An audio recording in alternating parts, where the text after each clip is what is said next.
Hey everyone, welcome back. So have you ever I don't know, just sat around pondering the big questions like what's it all about? Yeah. What's the point of all this? Yeah. Turns out people have been asking those same questions for, well, forever. And today we're going to take a deep dive into some ancient wisdom that still holds up today. We're talking Ecclesiastes, chapter 7. Ooh, I Ecclesiastes. know, right? Sounds a little intimidating, but trust me, it's packed with insights into life, meaning purpose, all that good stuff. And get this.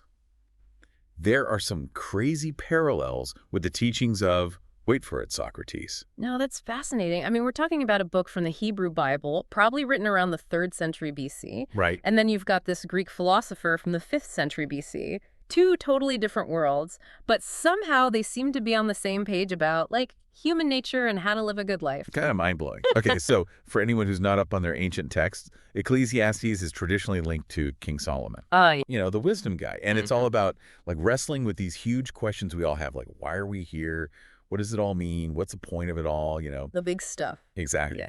And Socrates, well, he was this super influential Greek philosopher. He was famous for questioning everything. Never took anything at face value, always pushing people to think critically. He was a real gadfly, wasn't he? Totally. And even though he never actually wrote anything down himself, Hmm. his student Plato, thank goodness, documented all his brilliant ideas. And those ideas have shaped Western thought in huge ways. It's incredible how much impact they both had centuries later. So where do we start with Ecclesiastes, chapter 7? Well, it kicks off with this line that always throws me for a loop. It says, "A good name is better than fine oil, and the day of death than the day of birth." Wow. Okay. Right? It's a bit heavy, especially for an opening line. It does make you wonder, what's going on here? Right. What do you think it's really saying? Well, I don't think it's literally saying, like, death is better than life, you know? It's more about, I think, shifting our focus. Like, it's saying a good reputation, one that you build on integrity and good deeds. That's what matters, not just material wealth or, worldly possessions. So it's about legacy. Exactly. It's about what you leave behind, the impact you have on the world, the mark you make. Okay, I can see that. Yeah. But how do you even cultivate a good name these days, especially with social media and everything? It's like everyone's trying to build their personal brand online. What would a good name look like in the digital age, you think? That's such a good question. I mean, it's something we all have to grapple with now.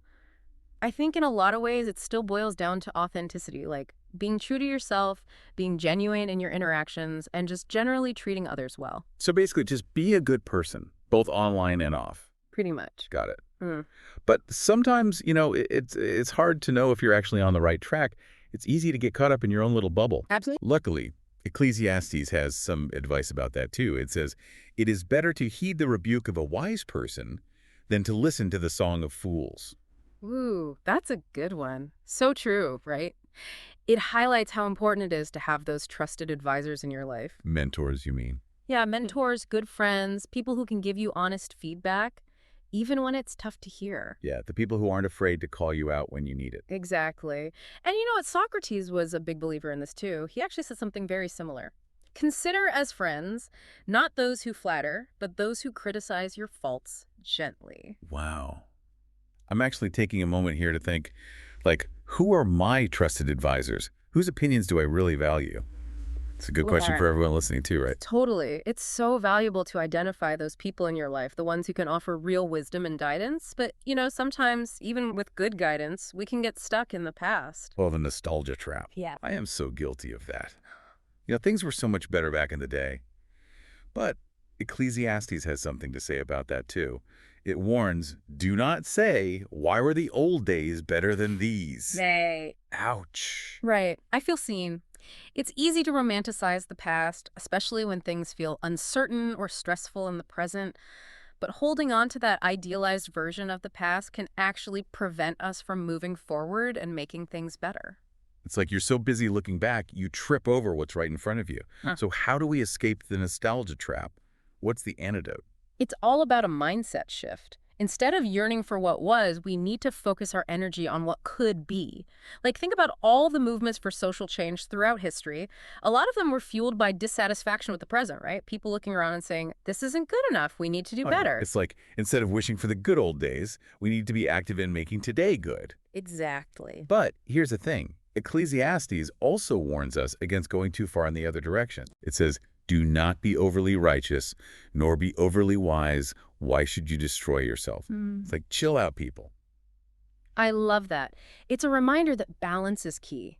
It's good to be passionate about your beliefs and values, but becoming too rigid, too dogmatic, too extreme, it can actually backfire. Yeah, it's like, pick your battles, Yeah. and maybe be a little open to other perspectives. I think this is where we see a lot of division these days, where people are so entrenched in their own views that they refuse to even listen to another side. And it's like they forget that other people might have valid points too. Right, and that just leads to more conflict. So, yeah, stand up for what you believe in, but maybe with a little more humility and willingness to understand where other people are coming from. Totally. It's all part of, developing wisdom.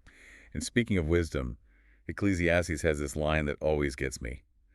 I applied my mind to understand, but it is far from me. It's just so, humbling, isn't it? This super wise king is basically saying, I'm still learning. I don't have all the answers. There's so much wisdom in that. And it brings us back to Socrates and his famous quote, true wisdom is knowing you know nothing. Mind blown. Right. Again, it's Yeah. like the pursuit of knowledge is this endless journey, and it's the journey itself that really matters, not necessarily reaching some final destination. It makes me wonder, what are you really diving into right now? What are you trying to understand better? Oh, that's a good question. I think for me, well, there are so many things, but one thing that I'm fascinated by It's is, always something new to explore. yeah, And just acknowledging how much is out there, how much we don't know, it's kind of inspiring, don't you think? totally. It keeps you curious, keeps you asking questions. It's amazing how these ideas from Ecclesiastes and Socrates, written so long ago, are still so relevant to our lives today. And the fact that Socrates might have actually known about Ecclesiastes, even though they were centuries and worlds apart, just blows my mind. Think about it. If you could sit down with Socrates today and ask him one question about life, wisdom, anything, what would it be? Leave a comment, let us know.